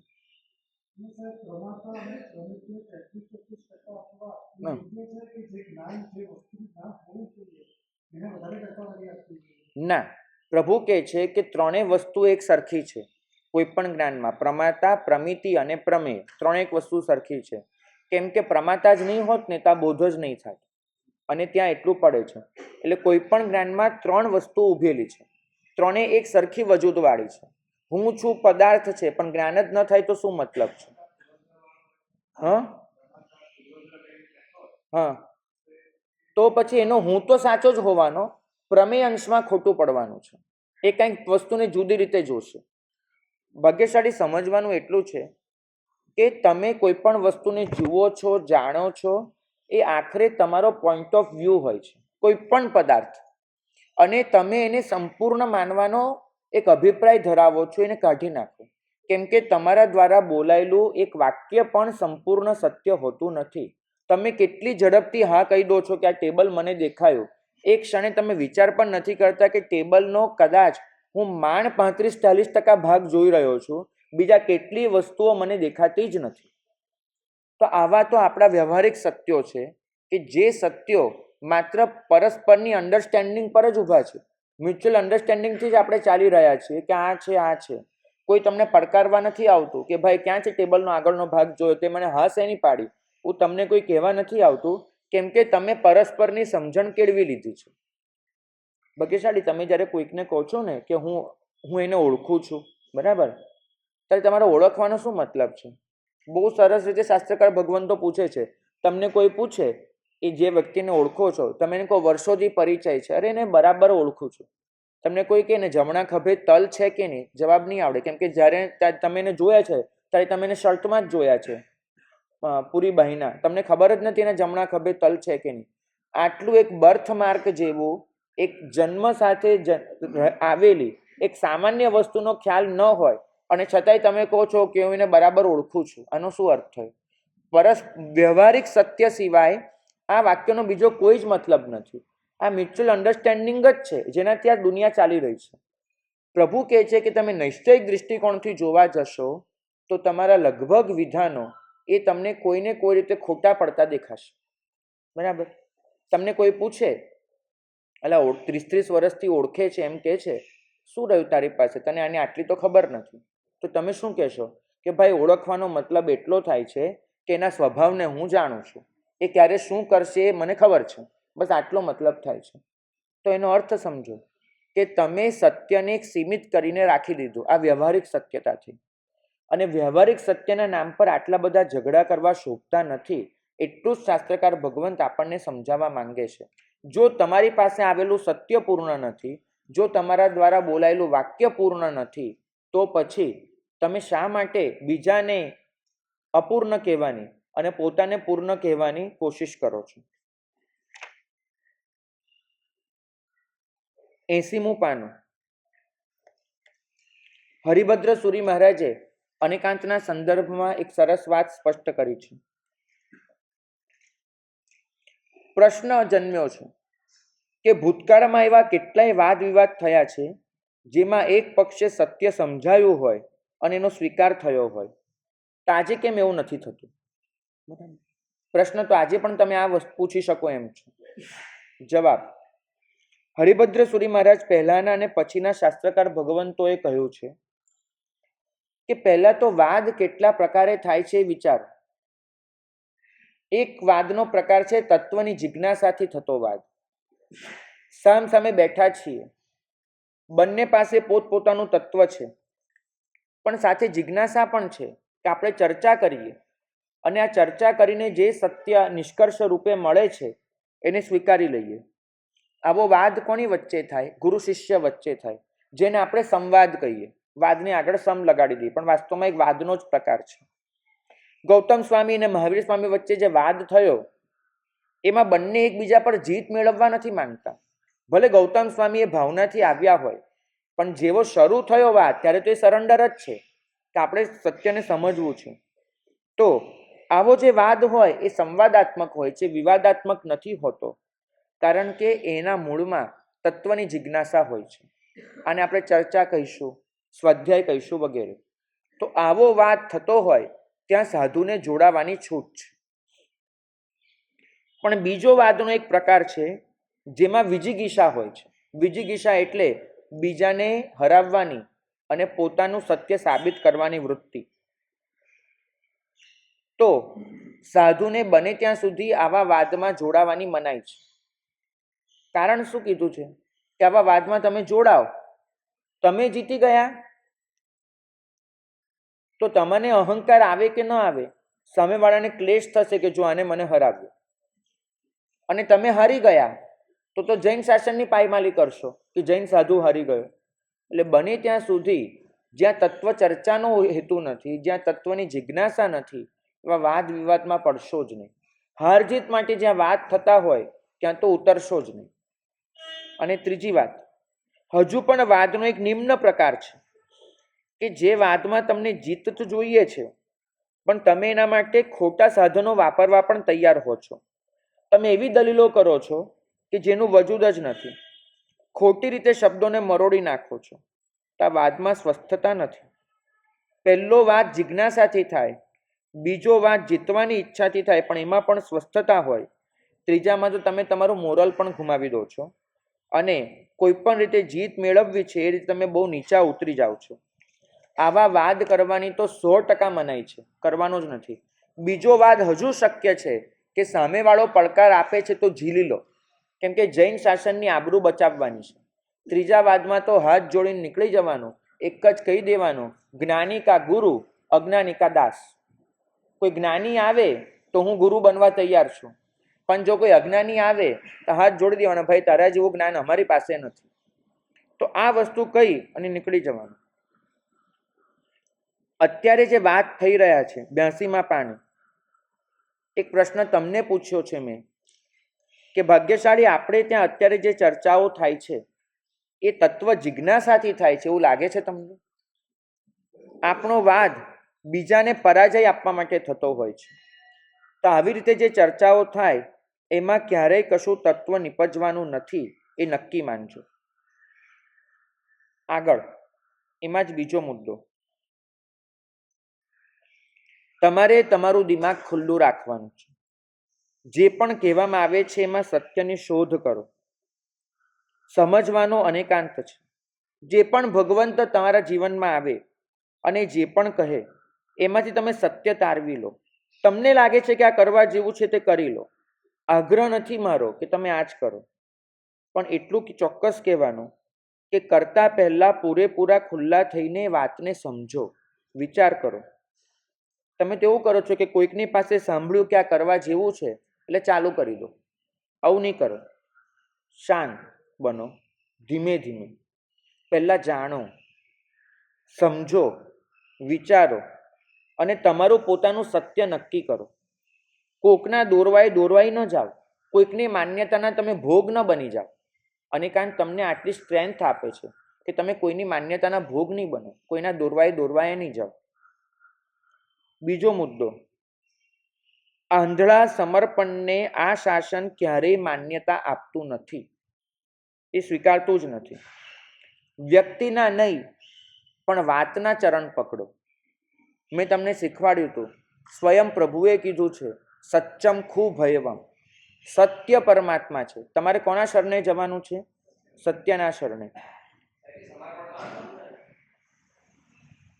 નહીં ભૈયા, એ વૈદિક પરંપરામાં હશે, જૈન પરંપરામાં આંધળા સમર્પણને સ્વીકાર્યું જ નથી. હા, એ જ તો તકલીફ છે કે તમે સમર્પણની ખોટી વ્યાખ્યા સમજીને બેઠા છો. આંધળું સમર્પણ હતું ને જ્યાં પણ, એને તો પ્રભુએ આખી જિંદગી નિવારવાનો પ્રયત્ન કર્યો. ગૌતમ સ્વામીના સમર્પણમાં કઈ ખોટ તમને દેખાય મને કહો, બરાબર? અને છતાંય પ્રભુએ આખી જિંદગી એમને શું શીખવાડ્યું કે આ તારું સમર્પણ તને કેવળ જ્ઞાન સુધી નહીં લઈ જાય, કેમ કે તું સમર્પિત થયો છે. ગૌતમ, તમે સમર્પિત થયા છો વ્યક્તિને, તમારે સમર્પિત થવાનું છે વિતરાગતાને, અને તમે વિતરાગને સમર્પિત થઈ ગયા છો. જે ક્ષણે તમે આ સમજશો એ ક્ષણે તમને કેવળ જ્ઞાન હશે, બરાબર? પ્રભુએ આખી જિંદગી એ જ મહેનત કરી અને ન સમજ્યા તો છેલ્લે નિર્વાણ વખતે પણ ગૌતમ સ્વામીને અલગ કાઢ્યા કે તમે વિતરાગને છોડીને વિતરાગતાને પકડી શકો. આપણે શું કર્યું? વ્યક્તિને પકડી અને વાતને ભૂલી ગયા. તા તો નહીં ચાલે. આંધળું સમર્પણ એટલે વ્યક્તિરાગ, અને દેખીતું વિવેકપૂર્વકનું સમર્પણ એટલે તત્વરાગ. તમારે વ્યક્તિરાગ નથી કેળવવાનો, તમારે તત્વરાગ કેળવવાનો છે. તમારી વ્યક્તિ પૂજા નથી કરવાની, તમારે ગુણ પૂજા કરવાની છે.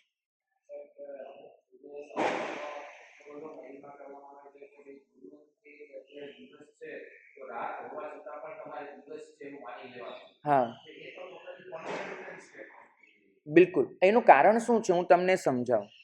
શાસ્ત્રોમાં આ વિધાનો મળે છે, બરાબર? પણ એ વિધાનો કોના માટે મળે છે એ સમજો. શાસ્ત્રોમાં લખ્યું છે નિર્વિકલ્પ ભાવે તહત્તિ, પણ એ કોના માટે છે તમે વિચારો. એ આ વિધાનો થયા છે પૂર્વધર ભગવંતો માટે. આ વિધાનો થયા છે સંપૂર્ણ શાસ્ત્ર જ્ઞાન ધરાવતા ગીતાર્થ બહુશ્રુત સંવિઘ્ન મહાત્માઓ માટે. આ વિધાનો થયા છે એવી વ્યક્તિ માટે કે જે પોતાના કોઈ પણ નિર્ણય પર પોતાની લાગણીને હાવી નથી થવા દેતી.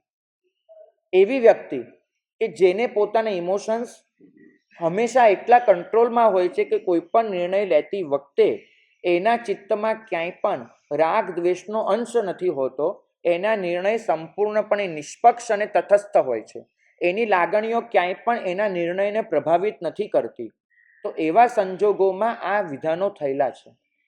તમે હૈયા પર હાથ મૂકીને કહેજો કે ખરેખર નિર્વિકલ્પ ભાવે તહત્તિ કરવી શકાય એવા વ્યક્તિત્વો છે કેટલા કે જેના નિર્ણયો પર એમનો રાગ દ્વેષ, એમનો સંપ્રદાય, એમનો સમુદાય, એના માટેની લાગણીઓ આ બધું હાવી ન થઈ જતું હોય અને શુદ્ધપણે પ્રભુની આજ્ઞાનો રાગ અને તત્વરાગ જ બસતો હોય એવું છે કેટલું? કોઈનું પણ નામ લેવાની જરૂર નથી. વાત એટલી કહેવાની છે કે જે કાળે આ વિધાનો જે ભગવંતો માટે લખાયા હતા એ ભગવંતો એના સ્વરૂપમાં ઘણું પરિવર્તન થઈ ગયું છે. હું તમને બે સ્પષ્ટ વિભાગીકરણ કરી આપું જેથી તમને કોઈ જ વિરોધ ન રહે મનમાં. સ્વ માટે તમને જે પણ કહેવામાં આવે છે, આચારના સ્તરે તમને જે પણ કહેવામાં આવે છે તમારી ગુરુ પરંપરા તરફથી, એને તો તમારે નિર્વિકલ્પ ભાવે સ્વીકારી લેવાનું છે. આ ખાસ મુદ્દો યાદ રાખજો, કેમ કે તમે ગુરુને તમારું જીવન સમર્પિત કરી ચૂક્યા છો. માનો કે એમને એવું લાગે છે કે આ ક્ષણે તમારે અહીંથી નીચે કૂદી પડવાની જરૂર છે અને એ તમને એમ કહે છે કે કૂદી પડ, તો તમારે કૂદી પડવું જોઈએ. બરાબર? આ શું થયું કે ગુરુનો તમારા જીવન પર અધિકાર છે. આણાએ ધમ્મો આ વસ્તુ છે. તમારા ગુરુ તમને એમ કહે છે કે ભાઈ તારે આ ક્રિયા આ રીતે કરવાની છે, તો તમારે એ વસ્તુને એ રીતે કરી લેવાની છે. બરાબર? કેમ કે એમની આજ્ઞા છે અને કરી લેવાની છે. તો આચારના સ્તરે ગુરુ જે કહે છે એમાં નિર્વિકલ્પ ભાવે તહત્તી કરવાનું છે, પણ વિચારના સ્તરે નહીં. ફરક સમજજો. એ વખતે પણ તમારે એ વિચાર ચાલુ રાખવાનો છે કે આ આજ્ઞા પાછળનું રહસ્ય શું, આ આજ્ઞા મને કેમ આપવામાં આવી છે, અને આનાથી વિપરીત આજ્ઞા જે ભગવંતો આપે છે એ ભગવંતો શા માટે આજ્ઞા આપતા હોય છે. તમારે સતત પરીક્ષા કરવાની છે, તુલનાત્મક અભ્યાસ કરવાનો છે, અને એ પરીક્ષાના અંતે તમને જે સત્ય જડે છે એને સ્વીકારવા માટે ખુલ્લા મનના રહેવાનું છે. તાત્કાલિક ધોરણે નિર્વિકલ્પ ભાવ હોય, પણ એનો અર્થ એ નથી થતો કે મગજના દરવાજા જ બંધ કરી દો, એવો અર્થ નથી થતો. ચોક્કસ એ ગુરુ ભગવંતને કોઈ પણ તકલીફ પડી રહી હોય તો આપણે આપણું જીવન સમર્પિત કરીને પણ એમને તકલીફમાંથી બહાર કાઢવાના છે. એ આપણી પાસે આપણું સર્વસ્વ યાચી લે ને કે ભાઈ આ વસ્તુ આ રીતે તું મૂકી દે અહીંયા, તો તમારે તમારું ઘર વેચીને પણ એમની ભક્તિ કરી લેવાની છે. ગુરુ એમ કહે છે કે આજે મને તારી પાસે આ કામ માટે કરોડ રૂપિયાની જરૂર છે અને તમારી પાસે નથી, તો તમારું એ સત્વ હોવું જોઈએ કે બજારમાં જઈને ઊભા રહી જાઓ કે મારું ઘર 1,20,00,000નું છે, 80 લાખમાં આપી મને રોકડા આપ, મારે આપવાના છે. તો તમારામાં એ સત્વ હોવું જોઈએ, કેમ કે તમે તમારું જીવન સમર્પિત કરી ચૂક્યા છો. આ બધું જ સાચું છે. ભક્તિ સાચી, વિનય સાચો, બહુમાન સાચું, પણ એક વસ્તુ તમારી વિવેક. બધું જ ગુરુચરણે મૂક્યા પછી પણ વિવેક પોતાની અંદર રાખવું પડશે, કારણ કે તમારું પહેલું સમર્પણ કોના માટે છે? પ્રભુની આજ્ઞા પ્રત્યે છે. તમારું પહેલું સમર્પણ શાસનને છે અને સત્યને છે. જો આટલી વસ્તુ હશે ને તો કોઈ ગુરુ તમને એકાંતવાદમાં ઘસડી નહીં શકે, કોઈ ગુરુ તમને કટ્ટર નહીં બનાવી શકે, કોઈ ગુરુ એ તમારી પાસે જેહાદી મનોવલણ રાખી અને બીજાને હેરાન કરવાની પ્રવૃત્તિ નહીં કરાવી શકે, બીજાને ખોટા ગણવાની માનસિકતા નહીં સર્જી શકે. આટલું એક વિભાગીકરણ ચોક્કસ રાખજો. સત્યની શોધ કર્યા કરજો અને એ જે સત્ય જડે છે એ માર્ગે ચાલી અને સાધનાને આગળ વધાર્યા કરજો. ભાગ્યશાળી બાહુબલી છે એ જ્યારે ભરત સામે યુદ્ધમાં ઉતરે છે ત્યારે ત્રિષષ્ટીમાં એક બહુ સરસ સંવાદ લખાયો છે. ભરત બાહુબલીને એટલું પૂછે છે કે આપણા બંનેના પિતાજી એમને જે નીતિશાસ્ત્ર શીખવાડ્યું છે, સૌથી પહેલું આ દુનિયાની નીતિશાસ્ત્ર તો દાદા આદિનાથે શીખવાડ્યું હતું. તો કે નીતિશાસ્ત્રમાં એમ કહ્યું છે કે પિતાની ગેરહાજરીમાં મોટો ભાઈ એ પિતાનું સ્થાન લે છે અને એ જે કહે છે એને માનવું જોઈએ. તો હું મોટો ભાઈ છું, પિતા અત્યારે ગેરહાજર છે કેમ કે દીક્ષામાં છે, તો સંસારમાં તો હું જ પિતાના સ્થાને થયો, તો હું જે કહું છું એ તમારે કરી લેવું જોઈએ. તમે આપણા પિતાજીના નીતિશાસ્ત્રને પણ નહીં સમજો. આ ભરતનો પ્રશ્ન છે. કેટલો વાજબી અને વાસ્તવિક પ્રશ્ન આપણને લાગે કે તમે બરાબર નીતિશાસ્ત્ર પ્રમાણે વિચારો તો આ વસ્તુ થવી જોઈએ.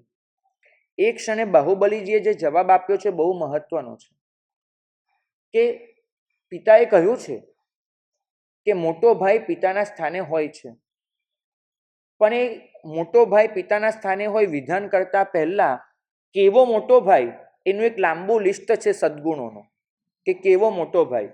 તમે લિસ્ટ પૂરું કરીને આવો પછી હું ચોક્કસ તમારી વાત સાંભળીશ. બરાબર?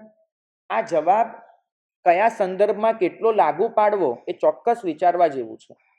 પણ ધારો કે મારી કોઈ આજ્ઞા રાગ દ્વેષથી ઘેરાયેલી છે, મારી કોઈ આજ્ઞા સંઘ અને શાસનના સમન્વયને સંવાદને ખોરવી નાખનારી છે, મારી કોઈ આજ્ઞા કટ્ટરતાના નામ પર વિરોધને સર્જનારી છે, અને પછી હું કહું છું કે નિર્વિકલ્પ ભાવે તહત્તી કરી દો ને હું કહું છું એમ આગળ નીકળી જાઓ, તો એ વસ્તુ નહીં ચાલે.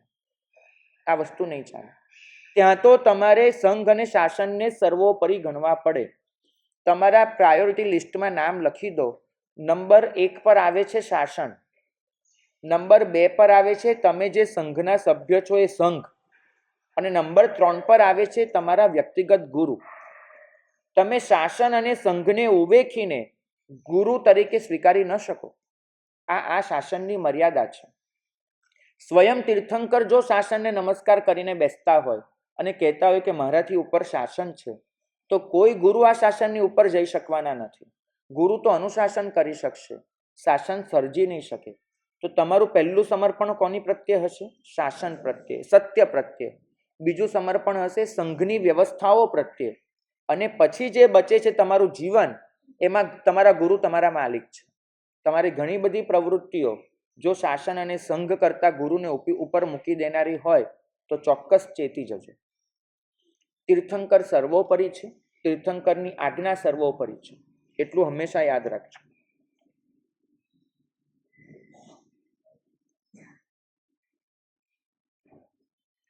પંચ્યાસીમાં પાને આ જ મુદ્દો લખ્યો છે.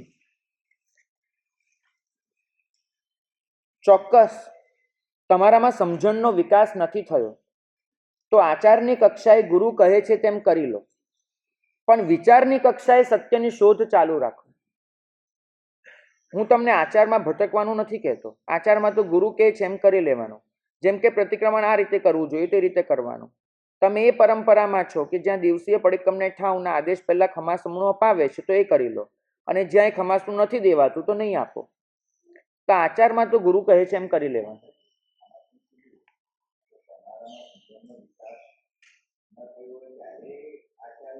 હા ચોક્કસ. પછી તો વિકાસ થયો હોય તો પાછી પરીક્ષા કરીને એ જ આચારને સ્વીકારવાનો છે. કેમ કે પંડિતજીવની કક્ષાએ છો તો તમારે વિચાર કરવો પડશે કે હું આ સામાચારીમાં જઉં કે આ સામાચારીમાં. બરાબર? પણ અગેન કોઈ પણ સામાચારી પકડ્યા પછી બીજી સામાચારી માટે દ્વેષ કે હીન ભાવ નહીં રાખવાનો. તો બાળ જીવ છો ત્યાં સુધી આચારની કક્ષાએ ગુરુ કહે છે નિર્વિકલ્પ ભાવે તહત્તી. બાળ જીવમાંથી આગળ નીકળ્યા પછી તો એમાં પણ પરીક્ષા, અને બાળ જીવ હતા ત્યારે પણ વિચારની કક્ષાએ તો સત્યની શોધ ચાલુ રાખવાની.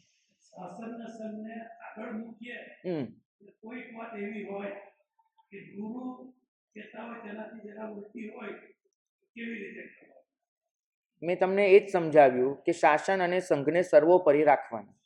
આ જ વસ્તુ બધાએ શીખવી જ પડે. બરાબર? 85માં પાને મહત્વનો મુદ્દો બીજો છે. સામાચારીના બહુ આગ્રહમાં પડવા જેવું નથી હોતું. તમે જે કુટુંબમાં જન્મ્યા છો, જે કુળમાં જન્મ્યા છો, એની સામાચારીમાં આગળ વધી જાઓ. પ્રામાણિકતાથી માનું છું. તમે 2 તિથિમાં જન્મ્યા છો તો શાંતિથી એની આરાધના કરી લો. તમે 1 તિથિમાં જન્મ્યા છો તો શાંતિથી એની આરાધના કરી લો. કોઈ ઝાઝો ફરક નથી પડવાનો. કારણ કે આખરે કોઈ દિવસે પ્રતિક્રમણ કરવું જરૂરી છે, પચખાણ કરવું જરૂરી છે. તો તમે જે પણ દિવસે કરો, ફરક એનાથી નથી પડવાનો.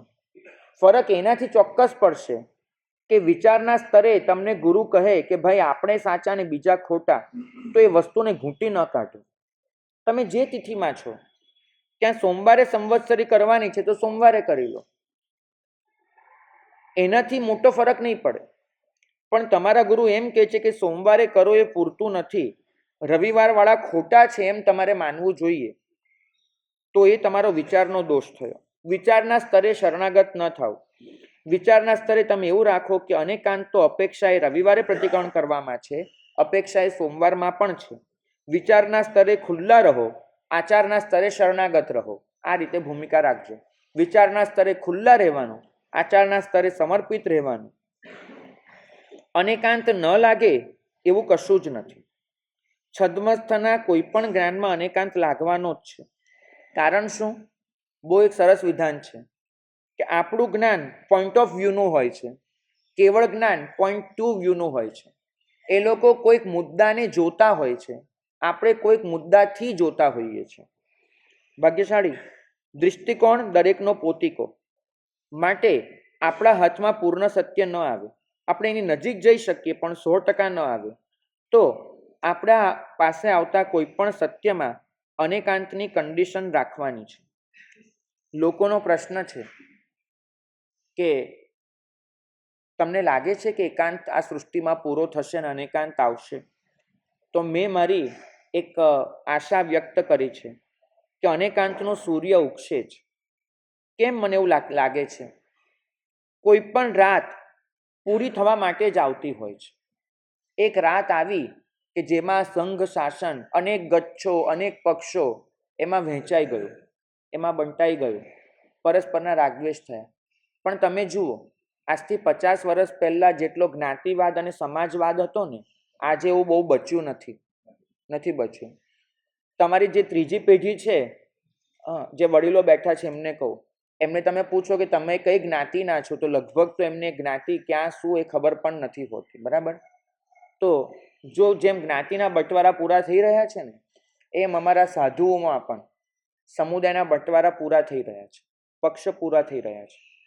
એકચ્યુઅલી હું વાત કરું, આજના અડધા યુવાનોને હું જ્યારે પૂછું છું ને, ત્યારે એમને વૈશાખ અને જેઠ શું છે એ જ નથી ખબર. એમને તો મારે મે અને જૂનમાં જ વાત કરવી પડે છે. બરાબર? પંચાંગ આપું છું તો એમને એ પણ નથી ખબર કે સુદ અને વદ શું છે. એ લોકો તો એક જ વસ્તુ કહે છે કે સાહેબ તમે અમને તારીખ કહી દો. હું એમને કહું છું, ગઈકાલે જ મેં એક જણને કહ્યું કે કાર્તકી પૂનમ એ વિહાર છે. તો સીધો જ પ્રશ્ન, સાહેબ કાર્તકી પૂનમ તમે કોઈ તારીખ કહો ને કે ક્યારે છે? જે સમાજ આ સ્થિતિમાં પ્રવેશ કરી ચૂક્યો છે કે જ્યાં 12 મહિનાના નામ નથી આવડતા, ત્યાં તિથિઓ કેટલી ચાલશે? 2 સાતમ ને 2 આઠમ, મને તમે કહો કેટલું ચાલવાનું? નથી જ ચાલવાનું. પંચાંગ જ જોતા નથી આવડતા, સુદ અને વધની ખબર નથી, બધું તારીખથી ચાલે છે. તેમાં આ બધું બહુ ખેંચાવાનું છે જ નહીં. જે નાની નાની બાબતો માટે આપણે ક્લેશ લઈને બેઠા છીએ ને, એ લોકો તો એમ કહે છે કે અમને તમે તત્વ આપી દો કે કરવાનું શું છે. ક્યારેક આવું થયું હતું, 2 પક્ષ પડી ગયા હતા. તમને અંચલ ગચ્છ કેમ પડ્યો એ ખબર હશે નામ? અચલ ગચ્છ નથી, અંચલ ગચ્છ છે. આપણે મુપત્તિ રાખી તમે ક્રિયા કરતા હશો. એ લોકો એમ કીધું કે મુપત્તિ ન હોય તો શ્રાવક પોતાના ખેસના છેડાથી પણ કામ ચલાવી શકે. જેમ તમે ખેસના છેડાથી મુક્કોશ કરો કે નહીં, એમ ખેસના છેડાને તમે મુપત્તિ તરીકે પણ વાપરી શકો. આવો એક માન્યતા હતી. ખેસના છેડાને અંચલ કહેવાય. આજે પણ હિન્દીમાં શબ્દ વપરાય છે અંચલ. એટલે ખેસના છેડાથી પણ મુપત્તિનું કામ લઈ શકાય એવું કહેનારો એક વર્ગ જન્મ્યો. એ થઈ ગયો અંચલ ગચ્છ. આખો ગચ્છ જ બની ગયો આટલા નાના મુદ્દા પર. કોઈકે કીધું કે આવું ન ચાલે, ને કોઈકે કીધું કે ચાલે. હવે એમાં એક ગચ્છ બની ગયો. આજનો છોકરો આવીને એક જ કહેવાનો કે સાહેબ અમને એમ કોને કે મુપત્તિ રાખીએ કે ખેસનો છેડો રાખીએ, રાખવાનો શેના માટે છે એટલું અમને શીખવાડી દો, પછી શું રાખવું એ અમે જોઈ લઈશું. બરાબર? આ જે વસ્તુ છે ને, એ તમારા ઝીણા ઝીણા વિખવાદોને પૂરી કરી નાખવાની છે, બચવાનું જ નથી. લોકો હવે માંગે છે તત્વ, લોકો હવે માંગે છે અધ્યાત્મ, લોકો હવે માંગે છે નાની નાની સામાચારીઓ નહીં, તમે અમને સિદ્ધાંત શીખવાડો કે આખરે પ્રભુ શું કહેવા માંગે છે, તમે અમને એ આપો. તમે અમને સંવેદના આપો, નિયમો ન આપો. જ્યારે આ માંગણી આવી રહી છે તો મારી તો આ એક આશા જ છે કે કોઈ પણ રાત પૂરી થવા માટે જ આવતી હોય છે. આજ સુધી આ સૃષ્ટિમાં એવી રાત નથી આવી કે જે અનંત હોય. કોઈ રાત ક્યારે એવી નથી આવી કે જે અનંત હોય. તો સમજજો કે જો આજે એકાંતનું અંધારું છવાયું હોય તો પણ રાત ક્યારેક તો પૂરી થવાની જ છે અને અનેકાંતનો સૂર્ય ચમકવાનો જ છે. આપણા જીવનમાં રાત પૂરી કરવા માટે આ પ્રવચન છે. અનેકાંત જો બધે જ ફેલાઈ જશે તો પાછો એકાંત થઈ જશે ને. આખી સૃષ્ટિમાં અનેકાંત જ હોય તે પણ પાછો એક એકાંત થઈ ગયો. એટલે હશે થોડાક જીવો તો એકાંતમાં રમવાના, એ તો એકાંતમાં જ જીવવાના છે, પણ ઘણા બધા જીવો એ અનેકાંતને અનુસરશે. 88મા પાને